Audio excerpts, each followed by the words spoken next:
différents. Mais globalement, ils ont découvert l'immunothérapie, c'est-à-dire un nouveau traitement du cancer. Ça change complètement notre façon d'imaginer le traitement du cancer. Jusqu'à maintenant, on avait la chirurgie pour enlever la tumeur, les rayons, la chimiothérapie, les hormones. À partir d'aujourd'hui, on a en plus l'immunothérapie. Alors de quoi s'agit-il?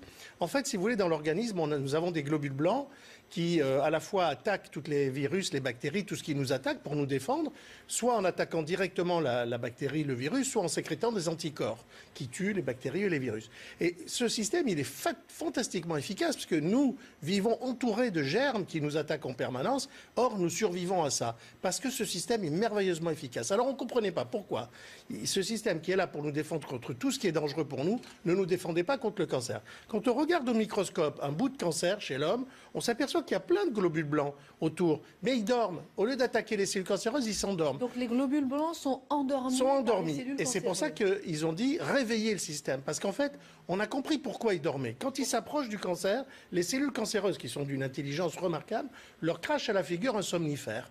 Et ce somnifère fait qu'ils arrivent pour l'attaquer et ils s'endorment. Ils n'attaquent pas. Eh bien, ces deux chercheurs ont trouvé deux façons de bloquer ce somnifère qui ont abouti à la fabrication de nouveaux médicaments extraordinairement efficace dans plein de cancers. Donc c'est vraiment une nouvelle façon de traiter le cancer. Au début, ça a commencé sur le mélanome, c'est-à-dire le grain de beauté. Ensuite, on a eu le cancer du rein, puis maintenant le cancer du poumon. Enfin, presque tous les cancers aujourd'hui réagissent. Jimmy Carter, 39e président des États-Unis, a été soigné du cancer par ce système, justement. Absolument, exactement. Ce président était atteint d'un cancer mortel. Il avait peu de chances de s'en sortir. Et puis, on a découvert l'immunothérapie. Il en a bénéficié sur un mode expérimental. Les médicaments n'étaient pas encore vendus en pharmacie. C'est grâce à justement et c'est ça qui l'a sauvé. Oui, complètement.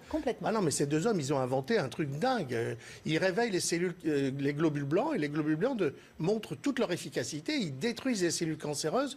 Donc, au lieu que nous tuions les cellules cancéreuses, on donne des médicaments au malade pour que le malade tue ces cellules cancéreuses. C'est fantastique.